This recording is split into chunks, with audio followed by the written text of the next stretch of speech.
Saludos, mi nombre es Dionisio Rodríguez, actual presidente del Colegio Nacional de Abogados de Panamá,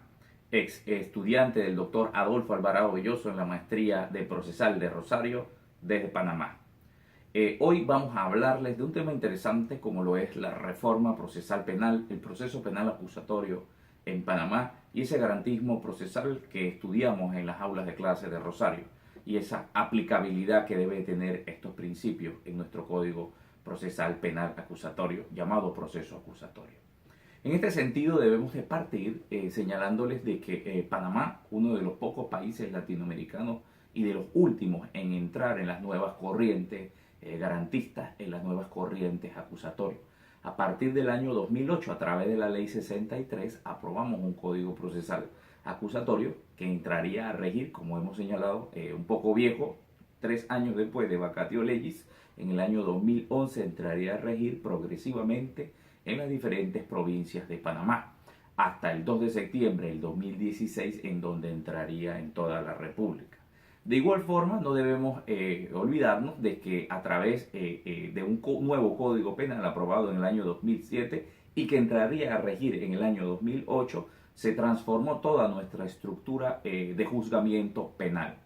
Temas importantes dentro de estos Código Penal y Código Procesal Penal es que se rompió en el Código Penal con la famosa teoría causalista, ¿verdad? Atribuyendo al nuevo Código Penal una teoría finalista. En cuanto a nuestro procedimiento penal establecido en la Ley 63, pudimos establecerlo a través del Pacto de Estado por la Justicia, que sería de tendencia acusatoria e ideología garantista. Uno de los pocos códigos latinoamericanos que estableció esta ideología garantista, ¿verdad?, que tuvimos la oportunidad de conocer a través de la obra de Luigi Ferrajoli y por supuesto más desarrollado a través de las teorías del doctor Adolfo Alvarado Belloso en Rosario en cuanto a lo que es el proceso como tal.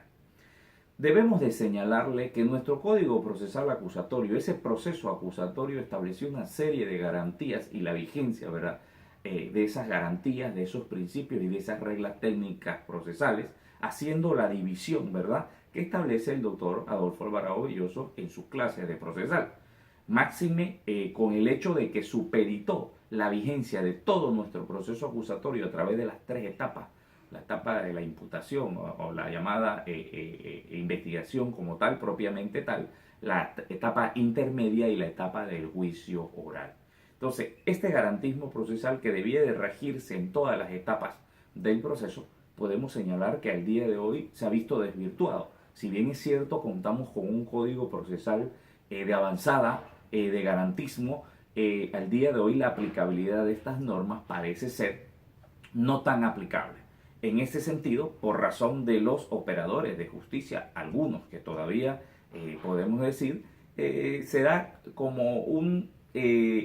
estancamiento en las normas de carácter mixto todavía, ese pensamiento, ese cambio de chip, ese cambio de mentalidad de muchos de los operadores, en donde al día de hoy se sigue manejando todavía muchas normas o interpretación inquisitiva. Prueba de ello es que tenemos una audiencia de imputación en donde no se permite el debate procesal, ni siquiera en cuanto a la imputación del hecho delictivo. No se permite el análisis dogmático verdaderamente de lo que es ese delito que se está imputando. De la misma forma tenemos una etapa intermedia o de calificación del juicio oral en donde no se permite que el juez de garantía, que es creado con esta ley 63, pueda entrar a cumplir con todas esos fundamentos, pueda entrar a cumplir con todas esas obligaciones que le establece la legislación y nuestra Constitución como juez de garantías encargado de resguardar los derechos fundamentales y encargado de resguardar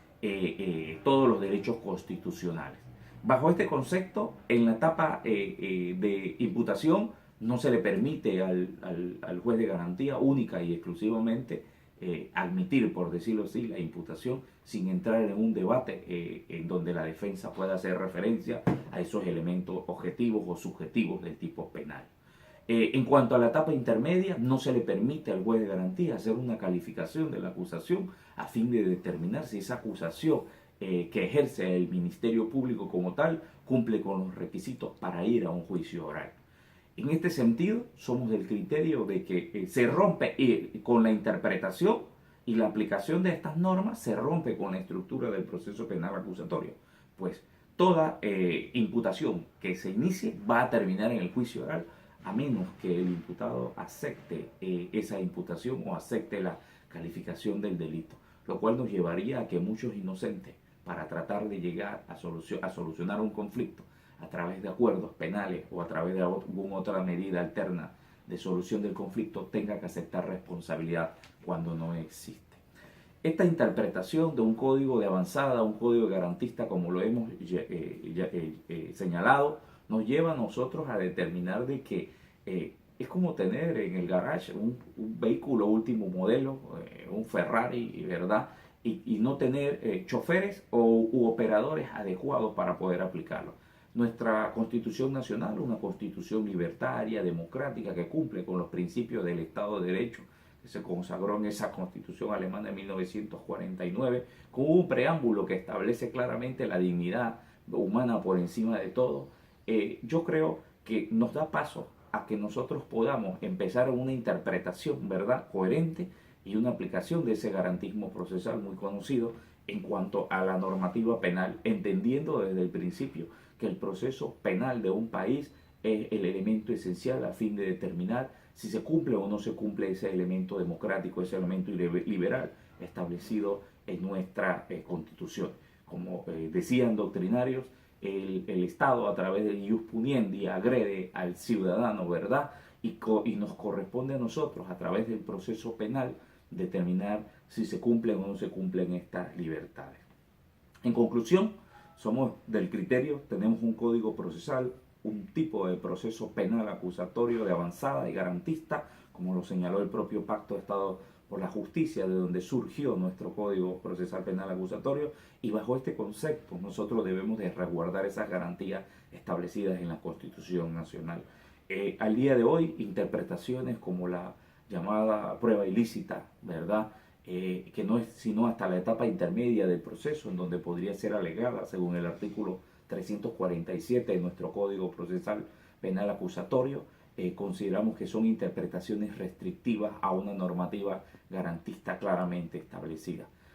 Somos del criterio de que debe de iniciarse esa interpretación, debe iniciarse una capacitación en cuanto a garantismo procesal a todos los jueces garantistas de este país, y a fin de determinar que los jueces de garantías puedan cumplir o puedan aplicar fielmente, como excepcionalmente lo han hecho algunos, en donde se han dado, no se han admitido imputaciones que no cumplen con los requisitos, y en donde inclusive a través de una etapa intermedia, un solo fallo excepcional, en donde, por decirlo así, la acusación, ¿verdad?, no se permitió por razón de que no cumplía con los requisitos establecidos. En ese sentido,